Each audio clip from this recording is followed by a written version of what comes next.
Assalamualaikum warahmatullahi wabarakatuh. Perkenalkan, nama saya Naura Farzana, absen 26 dari kelas 12-6, kelompok statistika. Hari ini saya akan menjelaskan cara menentukan persamaan regresi atau best fit dari data bivariat. Langkah yang pertama sebelum kita mengerjakan itu kita lihat dulu nih, X dan Y itu dimisalkan sebagai apa. Di sini X itu dimisalkan sebagai waktu belajar di rumah tiap minggu untuk per jamnya, lalu Y dimisalkan sebagai nilai ulangan. Kemudian selanjutnya kita langsung cari jumlah dari nilai X. Rumusnya yaitu sama dengan sum dalam kurung B8. Di sini B8 yaitu adalah nilai X yang pertama, lalu kita drag sampai ke B berapa ini? B20 atau nilai X yang terakhir, dan jangan lupa ditutup kurung. Hasilnya adalah 141. Selanjutnya setelah jumlah kita cari nilai rata-rata X.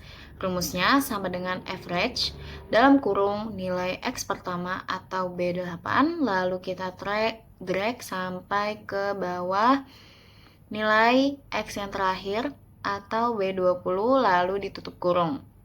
Hasilnya 10,85. Nah, teman-teman, di sini kita itu harus angkanya 2 angka di belakang koma. Nah, biasanya settingan awalnya itu pasti angkanya itu ada banyak nih. Nah, gimana caranya? Itu kita pencet di sini itemnya ada yang bentuk apa ini? Bentuk jam lalu ada angka. Nah, kita pencet lalu kita pencet yang ini. Nah, kita pencet sampai komanya itu di belakang koma ada 2 angka. Oke. Lalu selanjutnya kita cari jumlah nilai Y. Rumusnya sama dengan sum dalam kurung, kita tarik nilai Y yang pertama ke nilai Y yang paling bawah, dan jangan lupa ditutup kurung. Enter, hasilnya adalah 1090. Selanjutnya kita cari nilai rata-rata Y. Rumusnya sama dengan average dalam kurung, nilai Y pertama atau C8, kita drag lagi sampai ke Y paling bawah atau C20 dan ditutup kurung. Hasilnya 83,85. Oke, kita udah dapat jumlah dan rata-rata dari X dan Y. Lalu selanjutnya kita ke kolom berikutnya yaitu X kuadrat. Nah, cara nentuin X kuadrat itu langsung aja sama dengan ini, kita pencet nilai X pertama atau B8, lalu ketik ini tanda yang atas ini untuk pangkat, lalu kita tulis angka 2 untuk dipangkatin 2. Lalu enter, hasilnya 36. Nah, cara biar dia langsung semuanya kehitung, kita langsung aja nih tarik ke kayak gini nih. Nah, jadi angkanya itu akan langsung muncul semua. Selanjutnya, jangan lupa setelah kita udah nentuin X kuadratnya, itu kita jumlahin nilai dari X kuadratnya. Rumusnya sama dengan sum dalam kurung nilai X kuadrat yang pertama, kita tarik sampai ke nilai X kuadrat yang terakhir, tutup kurung dan enter. Hasilnya adalah 1631. Lalu kita cari rata-ratanya sama dengan average dalam kurung nilai X kuadrat pertama sampai ke nilai X kuadrat yang terakhir, tutup kurung. Hasilnya 125,46. Kita udah selesai di nilai X kuadratnya, lanjut kita ke nilai XY. Nah, nilai XY di sini artinya rumusnya itu X dikali Y.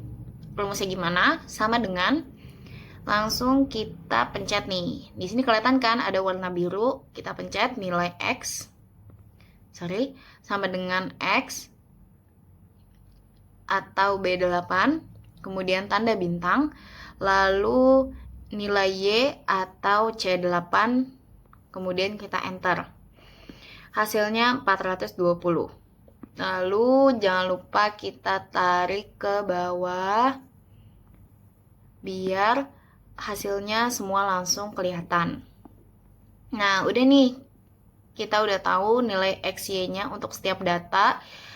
Stepnya yang terakhir yaitu kita jumlahin nilai XY. Rumusnya sama dengan sum dalam kurung nilai XY pertama sampai ke nilai XY terakhir, kita drag, tutup kurung.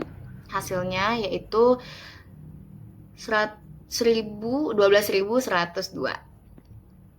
Selanjutnya rata-rata yaitu rumusnya sama dengan average dalam kurung nilai XY yang pertama yaitu 420, kita drag sampai ke nilai XY terakhir atau E20 tutup kurung.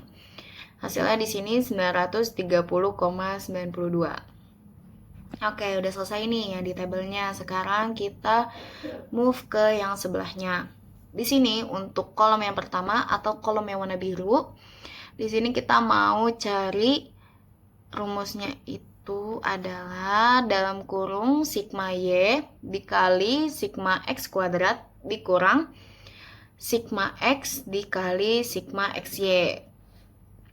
Nah, langsung aja kita masukin ke rumusnya. Jangan lupa setiap kita mau kita mau hitung rumusnya itu kita harus tulis dulu sama dengan. Di sini sama dengan C21. C21 di sini adalah jumlah si Y-nya. Oh ya, sebelum C21 itu di dalam kurung dulu. Jadi sama dengan dalam kurung C21, kemudian tanda bintang untuk mengalihkan, dikali D21 atau nilai X kuadrat ditutup kurung. Lalu tanda kurang, kemudian buka kurung lagi. B21 di sini sebagai jumlah dari X. Lalu tanda bintang untuk kali dan E21 sebagai jumlah dari XY dan kita tutup kurung. Hasilnya adalah 71.408. Kolom biru sudah, kita ke kolom abu. Kolom abu di sini adalah rumus untuk menentukan jumlah sigma X kuadrat dikurang dalam kurung sigma X dalam kurung kuadrat. Rumusnya itu sama dengan dalam kurung 13. Nah, 13 ini dari mana? 13 itu dari jumlah datanya nih, teman-teman. Nah, di sini kan jumlahnya 13. Jadi, N itu tuh maksudnya adalah jumlah data. Jadi, sama dengan dalam kurung 13 kali atau tanda bintang D21 di sini sebagai jumlah X kuadrat. Tutup kurung dikurang dalam kurung B21 atau jumlah X, kemudian kita kasih tanda yang atasnya itu untuk pangkat, lalu kita pangkatin 2, kemudian ditutup kurung.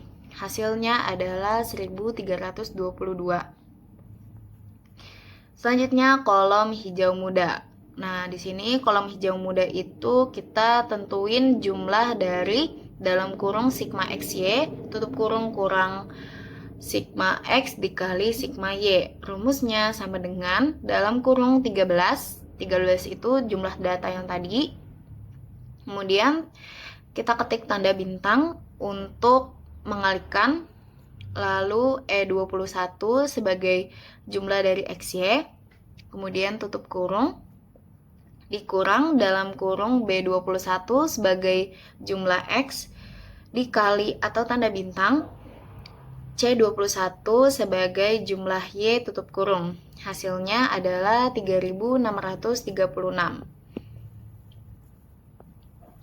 Selanjutnya kita ke kolom yang warna pink.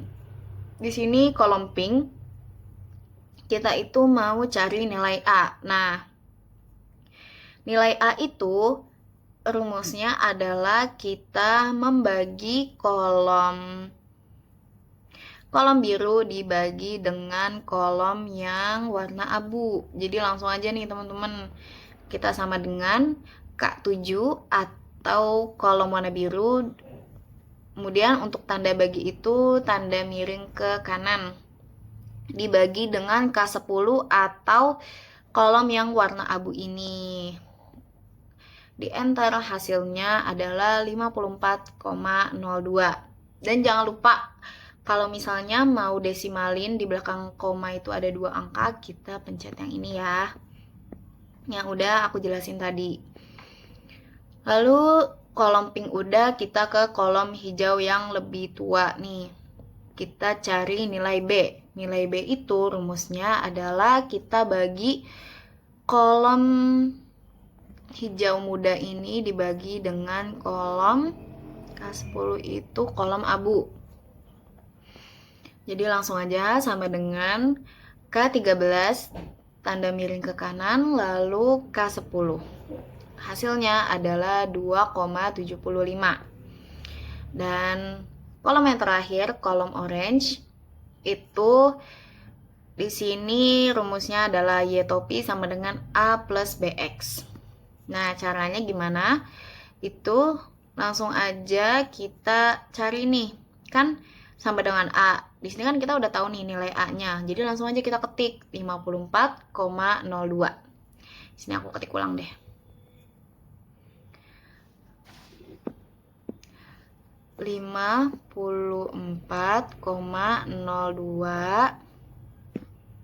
ditambah berapa nilai B-nya? Nilai B-nya itu 2,75 dan jangan lupa kita tambahin X-nya. Nah, ini. Jadi nilai Y topinya itu adalah 54,02 ditambah 2,75X. Selanjutnya, data udah selesai, kita lanjut ke GeoGebra-nya. Nah, di sini kita search GeoGebra di Google, lalu kita pencet yang GeoGebra Classic.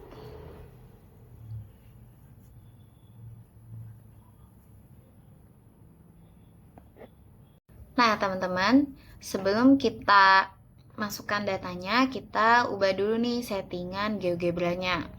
Kita pencet yang pojok kanan atas, lalu kita pencet view atau tampilan. Jadi sini kita pencet centang untuk spreadsheet, lalu kita hilangkan grafik dan juga algebranya. Nah, setelah tampilannya seperti ini, baru kita bisa masukkan data X dan Y-nya. Cara masukkannya tinggal kita copy aja. Di Excel kita blok, lalu kita pencet copy. Kemudian di GeoGebra-nya kita pencet paste. Sudah seperti ini. Kita blok juga ini. Di sini kita blok. Lalu kita pencet yang tanda biru ini. Kita pencet yang two variable regression analysis. Nah, langsung deh muncul GeoGebra-nya. Nah, ini belum selesai teman-teman. Cara kita masukkan si garis linearnya itu, kita pencet regression model, lalu kita pencet yang linear. Nah, otomatis langsung ada garis merahnya atau garis linearnya. Kita balik lagi ke Excel-nya dan yang langkah terakhir kita tentukan kesimpulan. Di sini kesimpulan itu kita jawab dari soal yang sudah diberikan. Kita baca dulu ya soalnya. Di sini untuk soal yang pertama, dengan menggunakan rumus least square, tentukanlah persamaan garis terbaik atau regresi best fit line dari data hubungan antara waktu belajar di rumah tiap minggu seorang murid dengan nilai ulangan yang diperolehnya. Di sini kita dapatkanlah kesimpulan ada hubungan yang kuat dan linear. Mengapa? Karena kita lihat dari GeoGebra-nya, garis linear itu mengarah ke atas dan konsisten antara waktu belajar di rumah tiap minggu dengan nilai ulangan yang diperoleh. Kemudian untuk kesimpulan yang kedua, soalnya itu tentukan persamaan garis. Nah, tentukan persamaan garis yang dimaksud yaitu adalah nilai Y topi yang sudah kita hitung tadi.